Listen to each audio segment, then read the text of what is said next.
তিনি জনজাতি গৌরব দিবস ভগবান বিশ্ব মুন্দানি ফিল 150 আচামেন সালনো রগৈ 1 কোটি হাঙ্কর পানি বিসিং তুইखे हांखर बेरमनि कायसा पान्डा खलायजाका कुमारघाट गीतांजलि ऑडिटोरियम आरो मानजाका त्रिपुरा हापांगनि मंत्री सुदांशु दास 1 कोटी हांखरफा उत्तम कुमार साकमानखबै 1 कोटी हांखर परिषदनि सभापति अमलेन्दु दास ताय कुमारघाट बुखास्ते फा साकमानखबै कुमारघाट ब्लॉक इन भिडियो सुदीप भूमिक ताय कुबुनि माजागाय नारवायरो लोगो बुसकांगौ कक्तारगा थांतिनि मंत्री सुदांशु दास भगवान বিশ্ব মুন্দানি লাংমানো তিনে কক সাইখনারকা আবশ্যক চিমিয়া ব আদিবাসী হাইকেবা হানি বিচারকনি সিংহ পরম্পরা হাইকেবা বংশ রুকজা কগনতিব তাই বরকনি তমুংসাং নতিব কক সাইখনারকা ব নাইথাতক হদারক মুকুমু পান্দানি বিসিং তিखे পান্দানো মসাংজাকা পান্দানি পাইথাক বখাক আ বেদেকনি ngै পেসারথল আমচাইনি আহুবা খাইনাरकनो साक बासाय मानन बागै बहायनो कायथाम चाकानि मालखुं अटोबेन बहायनो याफारजाका मंत्री सुदांशु दास कुमारघाट सुपारिनटेंडेंट अफ फिशारी अधिकारी बिमलेन्दु जाकमा ताय आबे पेदेकनि कुबुनि नारवायरकनि मानजामुबाय आबसो थिमिया जराजुदा हास्ते हापांनि स्टल बहायनो स्नामजाका आप आ जाओ ना ठीक है हम तो जनजाति का 555वां प्रकाश पर्व भी है। मैं सभी देशवासियों को इन पर्वों की बधाई देता हूं। आज का दिन हर देशवासी के लिए एक और वजह से ऐतिहासिक है। आज भगवान बिरसा मुंडा की जन्म जयंती है। राष्ट्रीय जनजातीय गौरव दिवस है। मैं सभी देशवासियों को और खास तौर पर अपने आदिवासी भाई बहनों को जनजातीय गौरव दिवस की बधाई देता हूं। मुझे बताया गया है इन पर्वों से पहले जम्मू में पिछले 2-3 दिन बहुत बड़े पैमाने पर यहां के लोगों ने स्वच्छता का अभियान चलाया। আমাদের প্রধানমন্ত্রী নরেন্দ্র মোদীজি দায়িত্ব নেওয়ার পর তিনি ভারতবর্ষের সেই সমস্ত মহান বিপ্লবী শহীদ যাদের জীবনের বিনিময়ে রক্তের বিনিময়ে এই দেশ স্বাধীন হয়েছে সেই সমস্ত মহান ব্যক্তিত্বদের খুঁজে বের করে তিনি সম্মান দেওয়ার কাজ শুরু করেছেন এবং 2022 সাল থেকে বিরসা মুন্ডাকে ভারতবর্ষের ধরতি আবা রূপে অর্থাৎ ধরতি ভগবানের রূপে মুন্ডা জাতির ভগবান রূপে ভারতবর্ষের মানুষ জানতে শুরু করেন এবং মোদিজি এই দিনটাকে স্মরণীয় করে রাখার জন্যই দেশব্যাপী সমস্ত জনজাতি সম্প্রদায়ের মানুষকেও তাদের মধ্যে দেশাত্মবোধের চেতনাকে বৃদ্ধি করার জন্য বিরসা মুন্ডার জীবনের সমস্ত ইতিবাচক দিকগুলি মানুষের মধ্যে তুলে ধরার জন্য এই দিনটাকে অর্থাৎ 15 নভেম্বর দিনটিকে ভারতবর্ষের জনজাতি গৌরব দিবস হিসাবে আখ্যায়িত করা হয় এবং জনজাতি গৌরব দিবস হিসাবে উদযাপন করা হচ্ছে 2022 সাল থেকে। এটার মূল উদ্দেশ্য হচ্ছে জনজাতি সম্প্রদায়ের তাদের কৃষ্টি সংস্কৃতি তাদের ঐতিহ্য পরম্পরা এগুলিকে দেশের সামনে সম্মানিত করা, তার সাথে সাথে জনজাতিদের অর্থনৈতিক সামাজিক শিক্ষা স্বাস্থ্য কৃষি সার্বিক দিক থেকে জনজাতি সম্প্রদায়ের উন্নয়নের জন্য আমাদের প্রধানমন্ত্রীজি বিশেষ দায়িত্ব নিয়ে কাজ করে চলছে। ইতিমধ্যে আপনারা শুনেছেন প্রধানমন্ত্রী জন মন যোজনা, প্রধানমন্ত্রী জনজাতি উন্নয়ন অভ্যুদয় যোজনা, এই পিএম জনমন স্কিমের মাধ্যমে ভারত সরকার মোদীজির নেতৃত্বে সিদ্ধান্ত নিয়েছে প্রত্যেকটা জনজাতি এলাকায় যেখানে যেখানে উন্নয়ন পৌঁছায়নি, যেখানে শিক্ষা স্বাস্থ্যের আলো পৌঁছায়নি, সেই সমস্ত জায়গাতে উন্নয়ন পৌঁছে দিতে হবে। জনজাতি এলাকাতে যেখানে এখনো ঘর নির্মাণ হয়নি প্রধানমন্ত্রী আবাস যোজনার মাধ্যমে সেখানে আলাদা করে স্কিম বানিয়ে তাদেরকে ঘর নির্মাণ করার কাজ সুবিধা দিতে হবে। অনেক জনজাতি এলাকায় যেখানে অঙ্গনওয়াড়ি স্কুল নেই, এডাব্লিউ সেন্টার নেই, ছোট ছোট বাচ্চারা পড়াশোনার যেখানে সুযোগ নেই, এই সমস্ত জায়গাগুলিকে চিহ্নিত করে এই বছর 2024-25 অর্থ বছরে শুধু আমাদের রাজ্যের এডিসি এলাকার জনজাতি ছেলেমেয়েদের কথা মাথায় রেখে 200টি অঙ্গনওয়াড়ি স্কুল স্যাংশন দেওয়া হয়েছে এবং বিভিন্ন জায়গায় সেই স্কুলের কাজও শুরু হয়ে গেছে। আমাদের ডেমডুবে রয়েছে, আমরা দিয়েছি স্কুল। রাজকান্দি, সায়দাচড়া, বিভিন্ন জায়গায় যে সমস্ত জায়গাতে অঙ্গনওয়াড়ি স্কুল নেই, সেই সমস্ত জায়গাতে পিএম জনমন যোজনার মাধ্যমে আমরা কিন্তু নতুন করে অঙ্গনওয়াড়ি স্কুল স্যাংশন দিয়েছি।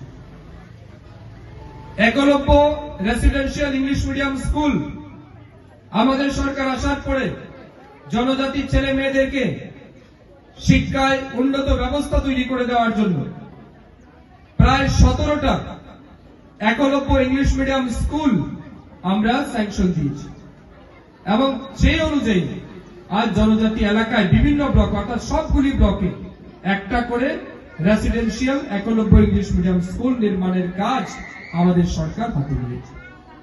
জনজাতি এলাকায় বিশুদ্ধ পানীয় জলের ব্যবস্থা করা, ঘর নির্মাণ করে দেওয়া, রাস্তাঘাট নির্মাণ করা, বিশুদ্ধ পানীয় জলের ব্যবস্থা করা, শৌচালয় প্রদান করা, স্বাস্থ্য ক্ষেত্রে ব্যবস্থা করা, কৃষি ক্ষেত্রে তাদের বিভিন্ন ইন্ডিজিনাস প্রকল্পের মাধ্যমে, রুরাল ডেভেলপমেন্টের মাধ্যমে, টিআরএম এর মাধ্যমে, বিভিন্ন স্কিমের মাধ্যমে আজ জনজাতিদের সার্বিকভাবে উন্নতির কাজ এই সরকার হাতে নিয়েছে। আপনারা শুনলে খুশি হবেন, ত্রিপুরা রাজ্যের ইতিহাসে, ভারতবর্ষের ইতিহাসে এই প্রথমবার ভারতীয় জনতা পার্টি এবং এনডিএ সরকার আসার পরে এই রাজ্যে জনজাতিদের সবচেয়ে বেশি সম্মান যদি কেউ দিয়ে থাকে সেটা নরেন্দ্র মোদীজির নেতৃত্বে বিজেপি এবং এনডিএ সরকার সবচেয়ে বেশি জনজাতিদের সম্মান দিয়েছে। আমাদের রাজ্যে বিজেপি সরকার 18 সালে আসার পরে পদ্মশ্রী পুরস্কার কারা কারা পেয়েছেন, পদ্মবিভূষণ সম্মানে কারা ভূষিত হয়েছে? আমাদের ঊনকোটি জেলার থাঙ্গাদার লোক, তিনি কোন বাঙালি লোক নন, তিনি জনজাতি সম্প্রদায়ের লোক। বেনিচন্দ্র জামাতিয়া উদয়পুরের, আমাদের এখানে স্মৃতি রেখা চাকমা, এই গত 26 জানুয়ারিতে আমরা দিয়েছি চাকমা সম্প্রদায়ের মহিলাকে।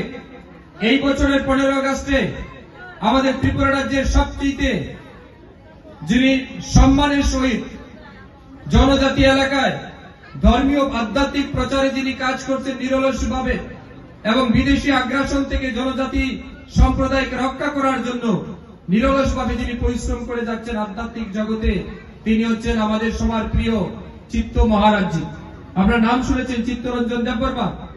সেই চিত্তরঞ্জন দেববর্মা চিত্ত মহারাজজিকে পদ্মবিভূষণ সম্মানে ভূষিত করার কাজ নরেন্দ্র মোদীজির নেতৃত্বে ভারতীয় জনতা পার্টি এবং এনডিএ সরকার করেছে, যাতে মহারাজা বীর বিক্রম কিশোর মানিক্য বাহাদুরের জন্মদিন ব্যাপকভাবে সারা রাজ্যে উদযাপন করা যায়। আগরতলা এয়ারপোর্ট, সেটাকে আগরতলা মহারাজা বীর বিক্রম কিশোর মানিক্য বাহাদুর ইন্টারন্যাশনাল এয়ারপোর্ট রূপে নামকরণ করা হয়েছে। বহুবিধভাবে এই জনজাতিদের উন্নয়নে এই সরকার কাজ করছে। আমাদের রাজ্যে ট্রাইবাল ওয়েলফেয়ার ডিপার্টমেন্টের মাধ্যমে জনজাতি ছাত্রছাত্রী যারা আছেন বৃত্তিমূলক প্রশিক্ষণ, স্কলারশিপ, যারা বিভিন্ন বড় বড় ডিগ্রি নিয়ে পড়াশোনা করেন, like doctor, engineer,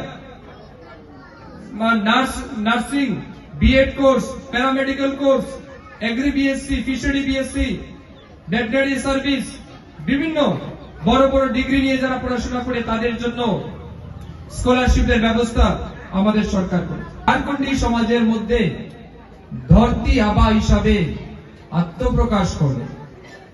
Dharti Aba শব্দের অর্থ হচ্ছে যিনি এই মাটির ভগবান। তো ধরতি মানে মাটি, আবা মানে ভগবান ঝাড়খণ্ডীদের ভাষা। তো তাকে ভগবানের রূপে তারা পূজা করতে শুরু করলেন, তাকে সম্মান দিতে শুরু করলেন। এবং ক্রমেই বিরসা মুন্ডা ইংরেজদের মাথা ব্যথার কারণ হয়ে দাঁড়িয়েছে। ফলস্বরূপ বিরসা মুন্ডাকে ইংরেজরা ধরে নিয়ে তাকে কারাবন্দী করে রাখেন, জেলের মধ্যে রাখেন এবং 1900 সালের 6 জুলাই এই বিরসা মুন্ডা জেলবন্দী অবস্থায় একটা রহস্যময় পরিস্থিতিতে তার মৃত্যু হয়। এই তিনটাকে রক্ষা করা যাবে না বা রক্ষা করছেন না ততক্ষণ পর্যন্ত এই আদিবাসী সমাজের লোক ইংরেজদের বিরুদ্ধে যুদ্ধ করে। এবং আমরা দেখেছি ইতিহাস ঘেটে বিরসা মুন্ডার নেতৃত্বে সেই মুন্ডা বিদ্রোহ সফলতা লাভ করে এবং ইংরেজরা বাধ্য হয়ে আদিবাসীদের জমি ছেড়ে পালিয়ে যেতে বাধ্য হয়েছে। রাজ্য বর্তমান ঝাড়খণ্ডে রাঁচি এলাকার উলাহাতু গ্রামে ধরতি আবা নামে ভগবান বিরসার জন্ম হয়। কর্মী হাতুর পরিবারে এই বিরসা মুন্ডা পরবর্তী সময় পরাধীন ভারতবর্ষে ইংরেজের পুলিশ সেই বিরসা মুন্ডা ভগবান বিরসা মুন্ডাকে জেলের মধ্যে মেরেছে এবং তার প্রাণ গেছে।